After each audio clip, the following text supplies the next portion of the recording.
সুধী দর্শক মণ্ডলী, কাছে দূরে যে যেখান থেকে আমার এই কথাগুলো শুনছেন, সর্বপ্রথমে তাদের প্রতি জানাই আমার সালাম। আসসালামু আলাইকুম রহমতুল্লাহি বারাকাতু। এবং অন্যান্য জাতির প্রতি রইল আমার আন্তরিক ভালোবাসা ও অভিনন্দন। কিছু কথা বলবো বলে আমি আপনাদের সামনে এসেছি। কথাগুলো না বললেও নয়, কথাগুলো বলতে হবে। আর কতদিন আমরা মুখ বুজে থাকব?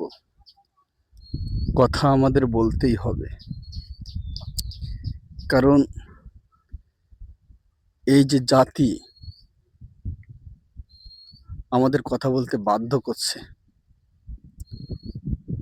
এরা মনে করেন এই বাংলাদেশ তার জন্ম লগ্ন থেকে এই দেশের ষড়যন্ত্র, কুচক্রী, হিংসা, বিদ্বেষ এর ভিতরে ডুবে আছে এরা। এই দেশটা আর কেউ নয়, এই দেশটা হচ্ছে ভারত।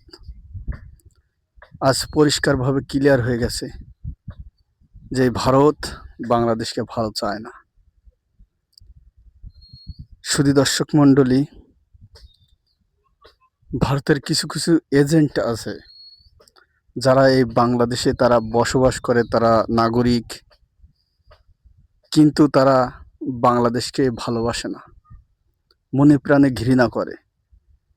এদের বসবাস এদেশে কিন্তু আত্মা ভারতে। ভারতের গোয়েন্দা সংস্থা রয়ের সাথে এদের আত্মার সম্পর্ক। এদেশে যা কিছুই হোক, এই ভারতীয় গুপ্তচররা ভারতীয় গোয়েন্দা সংস্থা রয়ের কাছে খবর পৌঁছায় দেয়, আর দিল্লির পার্লামেন্ট থেকে একটা একটা ষড়যন্ত্রের নীল নকশা তৈরি করা হয় এই বাঙালিদের প্রতি। দর্শক মণ্ডলী, আমি হয়তো রাজনীতিবিদ না, আমি হয়তো দামি কোনো মানুষ না, কিন্তু আমার কথাগুলো আপনাদের শুনতে হবে, আপনাদের বুঝতে হবে। কথাগুলো যদি বাস্তবে মিল হয় আপনারা নেবেন, বাস্তবে যদি মিল না হয় আপনারা নেবেন না। আমি এখানে রাজনীতির কোনো আলোচনা করতে আসিনি। কে কোন দল করে, কার আমি নিন্দা করব, কারে ছোট করব, কোন দলকে বড় করব, এ প্রসঙ্গ আমার না, এ কথাগুলো আমার না। যারা রাজনীতি করে তারা করুক, কিন্তু আমার দেশের টানে, আমার দেশের মাটির টানে, দেশের সম্পদের টানে আমাকে কথা বলতেই হবে। আমি তো এদেশের একজন নাগরিক।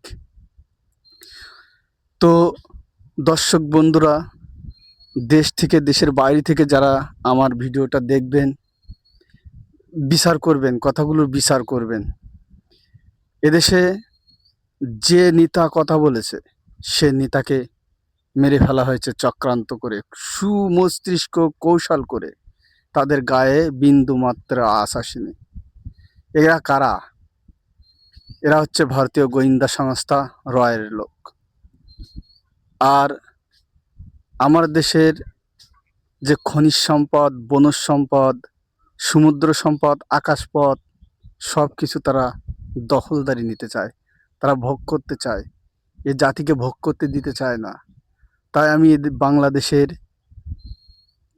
প্রধানমন্ত্রী তথা স্বরাষ্ট্রমন্ত্রী সবার কাছে আমি করজোড়ে আবেদন করব যে আকাশপথ প্রতিরক্ষা করা হোক, সমুদ্রপথ প্রতিরক্ষা করা হোক এবং সীমান্ত পথ প্রতিরক্ষা করা হোক। ভারতীয় কোনো লোক আমাদের দেশে ট্যুরিস্ট ভিসায় আসতে পারবে না।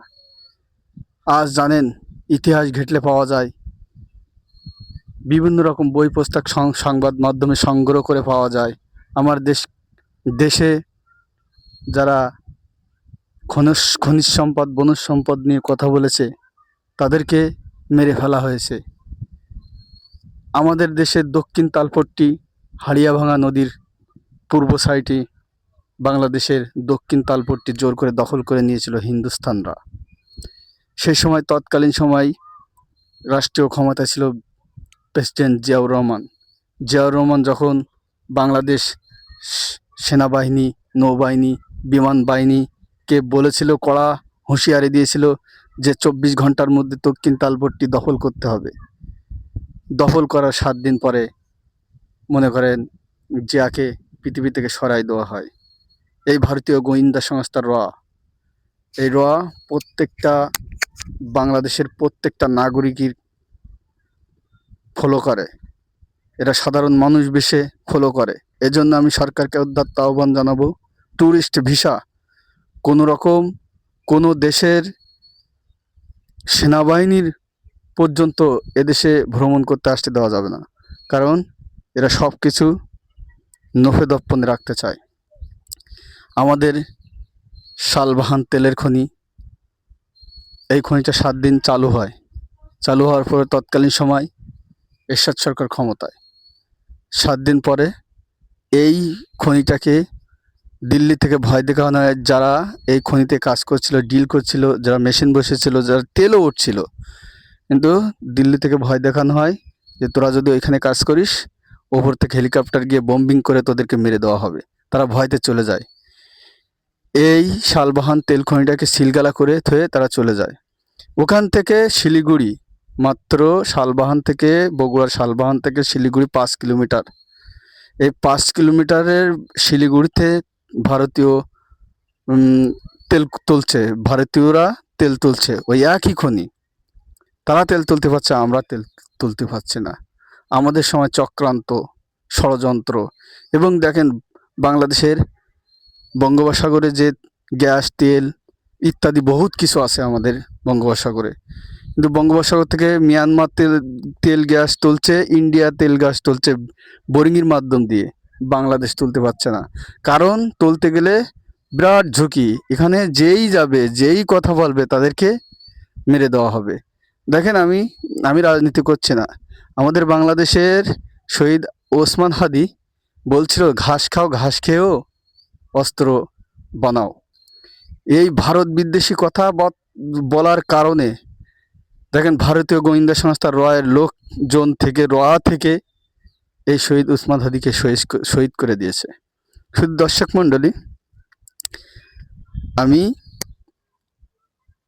আপনাদেরকে উদাত্ত আহ্বান জানাবো যে আমাদের আকাশ সীমা, আমাদের বনজ সম্পদ, খনিজ সম্পদ, আমাদের সমুদ্র সম্পদ, আমাদেরকে ধরে রাখতে গেলে আমাদেরকে সতর্ক হতে হবে। পাশাপাশি সরকারকেও কড়া পদক্ষেপ নিতে হবে। এই যে রংপুরে যে রাম মন্দির তৈরি করছে, এতে দেখেন চৈতালি একটা মহিলা, বজ্জাত মহিলা, নষ্ট মহিলা, সে রংপুরকে একটা প্রদেশ করতে চায়। এত বড় সাহস সে কোথায় পায়? একটা স্বাধীন সার্বভৌমত্ব রাষ্ট্রে প্রদেশ করতে চায়। কত বড় স্পর্ধা রয়ের এজেন্ট এবং ভারতীয় হাই কমিশনার দীনেশ ত্রিবেদী। এ শালা তো বদের বদ, একে জুতাপিটি করে ভারতে দূর করে দিতে হবে। এদের মতো কুচক্করি শয়তানদেরকে বাংলাদেশে ঢুকতে দিলে হবে না, এদের জুতা পিটা করতে হবে এদের। তো দর্শক মণ্ডলী, আমাদের বাঙালিদেরকে দাবিয়ে রাখা যাবে না। বঙ্গবন্ধু বলছিল যে বাঙালিকে দাবিয়ে রাখা যাবে না। তা বাঙালি একদিন না একদিন ঠিকই তাদের গন্তব্যে পৌঁছবে। এ দেশটাকে লগ্ন থেকে ঠকাচ্ছে, আর যারা ঠকাচ্ছে আজ তারা কিন্তু বুঝতেই পারছে যে বাঙালি কি জিনিস।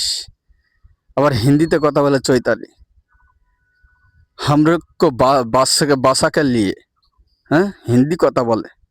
বাঙালি হয়ে হিন্দিতে কথা বলে। তুই হিন্দি বলতে পারিস, বজ্জাত মহিলা?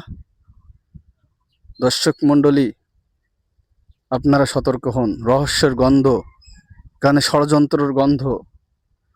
এ দেশ हमारा भाई के रक्तों को विलीन कर दिया, तो हमारा देश স্বাধীন कर दिया। এ দেশ আমার বাংলাদেশ, এ দেশ আমার মাতৃতুল্য দেশ। আসসালামু আলাইকুম।